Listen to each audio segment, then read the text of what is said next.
दोस्तों, श्रीमद् भागवत महापुराण के स्कंद तीसरे के 21वें अध्याय में हम जानेंगे कर्दम जी की तपस्या और भगवान के वरदान के विषय में। तो चलिए दोस्तों शुरू करते हैं। विदुर जी ने कहा, भगवान स्वयंभू मनु का वंश बड़ा ही आदरणीय माना गया है। इसमें मैथुन धर्म के द्वारा प्रजा की वृद्धि हुई थी।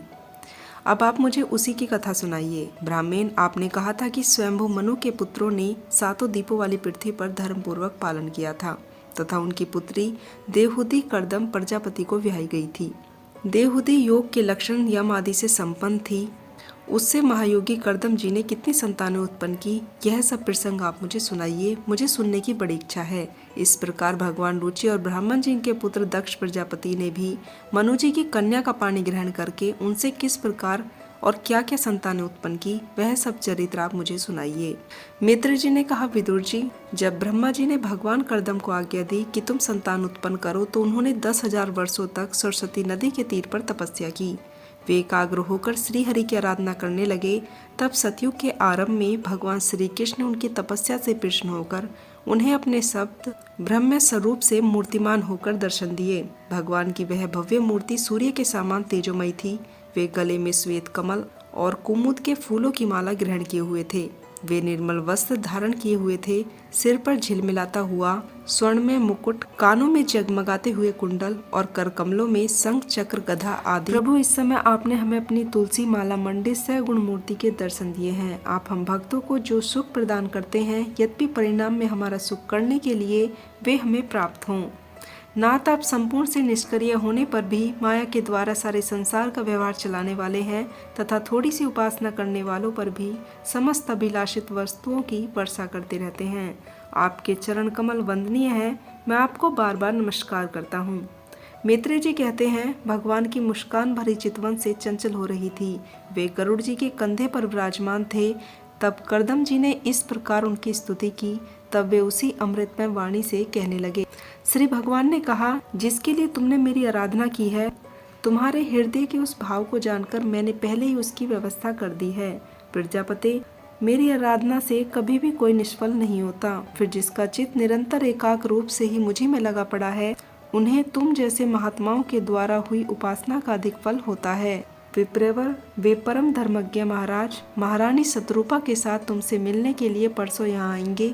उनकी एक रूप यौवनशील और गुणों से संपन्न श्याम आलोचना कन्या इस समय विवाह के योग्य है। प्रजापते, तुम स्वार्था उसके लिए योग्य हो, इसलिए वे तुम्ही को अपनी कन्या अर्पण करेंगे। ब्राह्मण, अनेक वर्षों से तुम्हारा चित्त जैसी भार्य के लिए सम्माहित हो रहा है। अब शीघ्र ही वह राजकन्या तुम्हारे वैसे ही पत्नी होकर सेवा करेगी। वह तुम्हारे वैर्य को अपने गर्भ में धारण करके 9 कन्याएं उत्पन्न करेगी और फिर तुम्हारी उन कन्याओं से लोक रीति के अनुसार मरीचि आदि ऋषिगण पुत्र उत्पन्न करेगी। तुम भी मेरी आज्ञा का अच्छी तरह पालन करने से सुचित हो। फिर अब सब कर्मों का फल मुझे अर्पण कर मुझे को प्राप्त हो जाओ। जीवों पर दया करते हुए तुम आत्मज्ञान प्राप्त करोगे और फिर सबको अभयदान दे अपने सही संपूर्ण जगत को उसमें और मुझको अपने में देखोगे।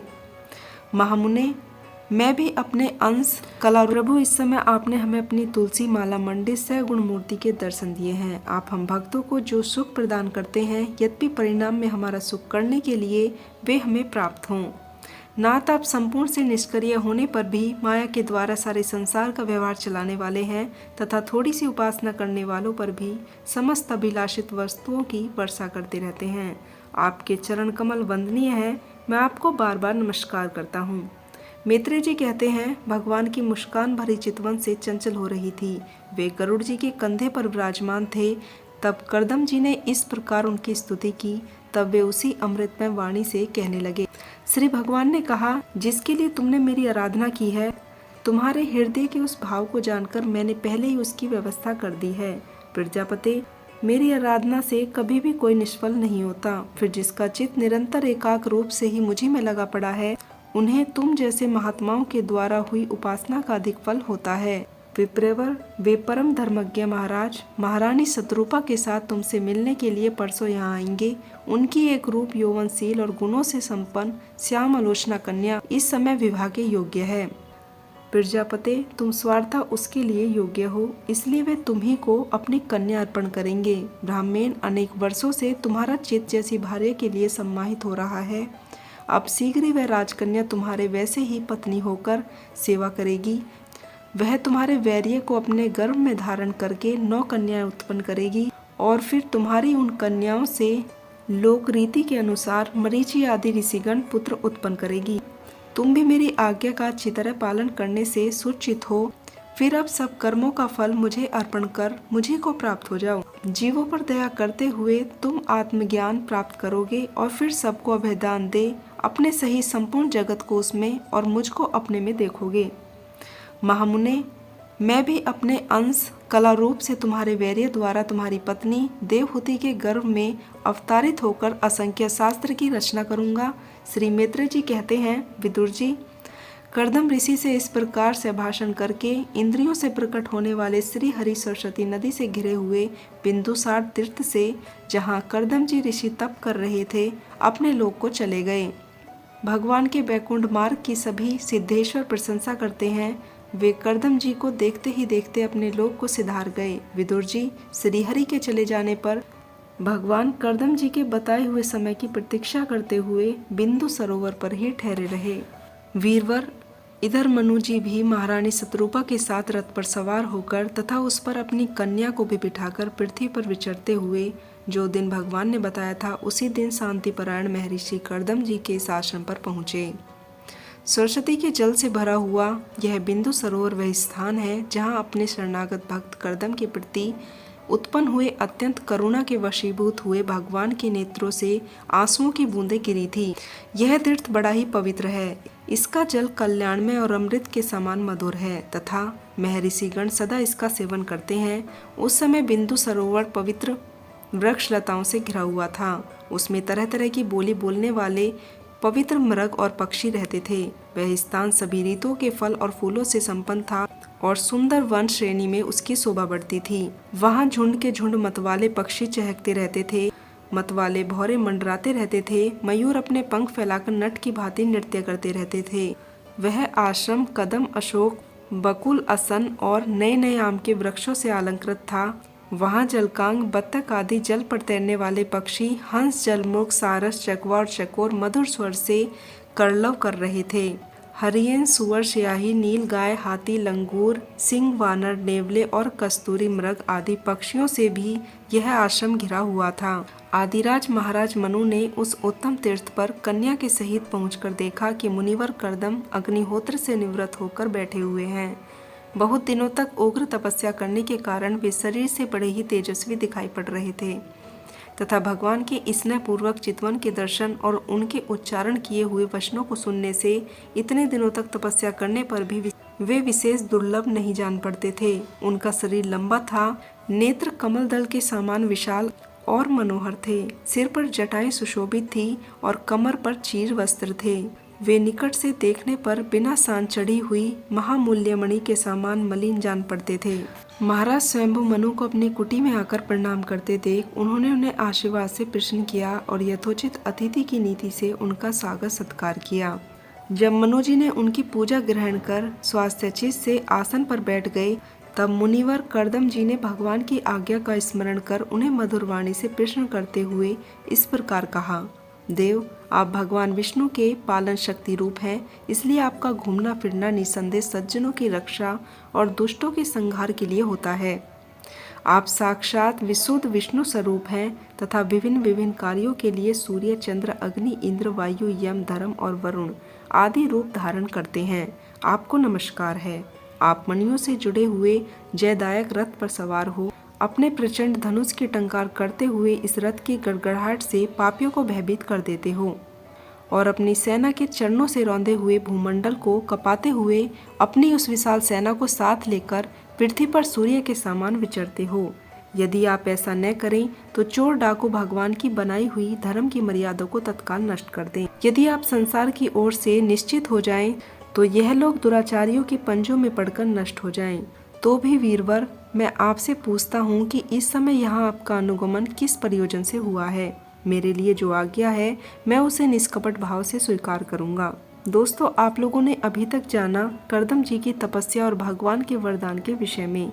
इससे आगे हम जानते हैं देवहूति के साथ कर्दम प्रजापति का विवाह। श्री मैत्रेय जी कहते हैं, विदुर जी, इस प्रकार जब कर्दम जी ने मनु जी के संपूर्ण गुणों और कर्मों की श्रेष्ठता का वर्णन किया तो उन्होंने उन निवृत्ति परायण मुनि से कहा। मनु जी ने कहा, मुने, वेद मूर्ति भगवान ब्रह्मा ने अपने वेदमय विग्रह की रक्षा के लिए तब विद्या योग से संपन्न तथा विषयों से अनासक्त आप ब्राह्मणों को अपने मुख से प्रकट किया है और फिर उन सहस्त्र चरणों वाले विराट पुरुष ने आप लोगों की रक्षा के लिए ही अपनी भुजाओं से हम क्षत्रिय को उत्पन्न किया है।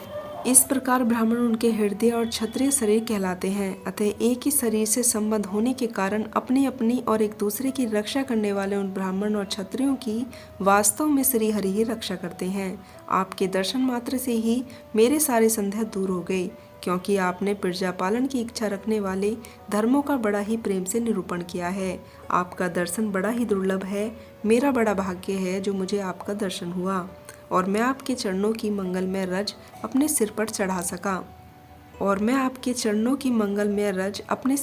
सका मेरे भाग्य से ही आपने मुझे रजोधर्मों की शिक्षा देकर मुझ पर महान अनुग्रह किया है और मैंने भी आपकी पवित्र वाणी कान खोलकर सुनी है। इस कन्या के स्नेह वंश मेरा चित्त बड़ा ही चिंताग्रस्त हो रहा है, अतः मुझे दीन की यह प्रार्थना आप कृपा पूर्वक सुने। यह मेरी जो कन्या है, यह सील और गुण आदि में योग्य पति को पाने की इच्छा रखती है। जब से नारद जी के मुख से आपकी सील विद्या से रूप, आयु और गुणों का वर्णन सुना है, तभी से यह आपको अपना पति बनाने का निश्चय कर चुकी है। मैं बड़ी ही श्रद्धा से आपको यह कन्या समर्पित करता हूँ। आप इसे स्वीकार कीजिए। यह गृहस्थोचित कार्यों के लिए सब प्रकार आपके योग्य है। जो भोग प्राप्ति हो जाए उसकी अवहेलना करना विरक्त पुरुष को भी उचित नहीं है, फिर विषय शक्ति की तो बात ही क्या है। जो पुरुष स्वयं प्राप्त हुए भोग का निरादर कर फिर किसी कृपाण के आगे हाथ फैलाता है, उसका बहुत फैला हुआ यश भी नष्ट हो जाता है और दूसरों के तिरस्कार से मान भंग भी होता है। विद्वान, मैंने सुना है कि आप विवाह करने के लिए उद्यत हैं। आपका ब्रह्मचार्य एक सीमा तक है। आप नेतिष्ठ ब्रह्मचारी तो है नहीं, इसलिए अब आप इस कन्या को स्वीकार कीजिए। मैं इसे आपको अर्पित करता हूँ। श्री कर्दम मुनि ने कहा, ठीक है, मैं विवाह करना चाहता हूँ और आपकी कन्या का भी किसी से वाग्दान भी नहीं हुआ है, इसलिए हम दोनों का सर्वश्रेष्ठ ब्रह्म विधि से विवाह करना उचित होगा। राजन, वेदों वक्त विवाह विधि में प्रसिद्ध जो मंत्रों में बताया हुआ काम है, वह आपकी इस कन्या के साथ हमारा संबंध होने से सफल होगा।